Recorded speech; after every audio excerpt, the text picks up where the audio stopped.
Bienvenue à cette masterclass sur la relation de confiance enfant-parent. Alors si vous êtes parent comme moi, si vous êtes grand-parent, si vous allez être parent, vous allez vous apercevoir ou vous êtes aperçu qu'il n'y a pas d'école pour devenir parent. Moi j'ai 4 enfants, 2 enfants avec 2 femmes différentes. J'ai un 5e enfant qui n'est pas le mien, qui est celui de mon épouse. Bref, nous sommes une famille recomposée. Et quand il faut créer cette relation de confiance, négocier, trancher, décider, on s'aperçoit qu'il n'y a pas de manuel secret, il n'y a pas de grimoire qui se transmet de génération en génération, mais des pratiques empiriques. On pratique, on essaye. Le plus souvent, on regarde ce que font les autres. Tout ce qu'on pratique est souvent issu de l'observation de ce qu'ont fait nos propres parents, de ce que font nos proches. Il y a des livres, il y a des tas de livres, il y a des blogs qui permettent de partager des expériences. Moi, j'ai écrit un livre en 2013 qui s'appelle « Devenir meilleur négociateur que vos enfants », qui a été réédité depuis, qui a eu un vrai succès puisque apparemment le sujet est quelque chose qui touche beaucoup de monde. On l'a traduit en chinois, en coréen, bref, sujet universel que la relation de confiance, la négociation avec nos enfants. Et quand j'étais au RAID, on m'a dit « pour toi c'est facile ». C'est facile parce que tu traites des preneurs d'otages, des forcenés, des personnes retranchées, alors négocier avec tes enfants, c'est de la rigolade. Et pas du tout. Pas du tout, j'avais les mêmes difficultés que tout le monde, j'étais coincé par l'affect, coincé par le positionnement entre l'autorité, la prise de décision, le laisser-faire, bref, je me suis posé des tas de questions et je me suis aperçu que la clé, c'est qu'il n'y a pas de clé, il n'y a pas de vérité.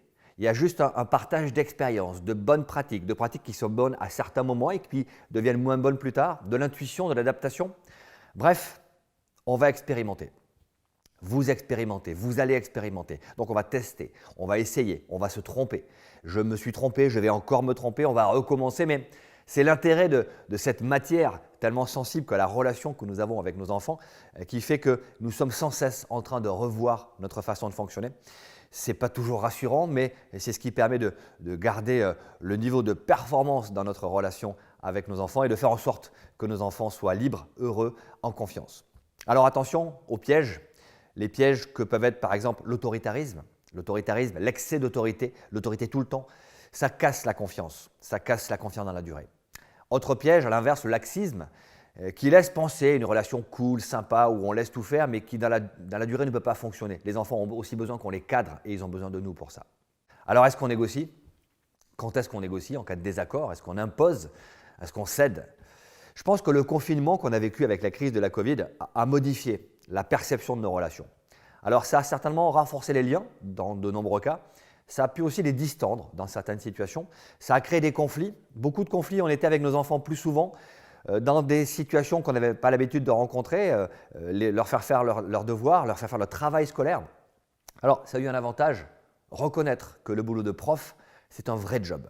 Pour être enfant de prof, quand on voit le travail que font les profs en dehors de la salle de classe, ce qu'ils font à la maison, on s'est tous aperçus que c'était un vrai métier et que ça nécessitait le respect des profs et de leur engagement au quotidien. Mais la relation qu'on a eue avec nos enfants pendant ce confinement, ce n'est pas anodin. Ça a un petit peu modifié les choses. Ça nous a aussi poussé à reconnaître que parfois, on ne connaissait pas complètement nos enfants.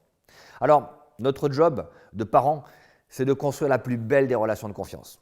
Et cette relation de confiance, ce don de confiance, vous allez voir, je vais revenir assez régulièrement là-dessus, c'est paradoxal parce qu'on doit fixer des limites en encourageant nos enfants à les repousser. On doit leur fixer des cadres en les amenant à considérer que les cadres, ils se modifient, ils se changent. Et ce paradoxe de la création de relations de confiance entre les enfants et les parents, eh bien, c'est ce qui va nous occuper sur cette masterclass, sur un certain nombre de sujets que j'ai choisis parce que ce sont des sujets qui m'ont touché, qui m'ont amené à m'interroger sur ma façon d'être avec mes enfants. Et j'espère que vous en tirez davantage et que vous pourrez vous-même remplir votre caisse à outils de parents.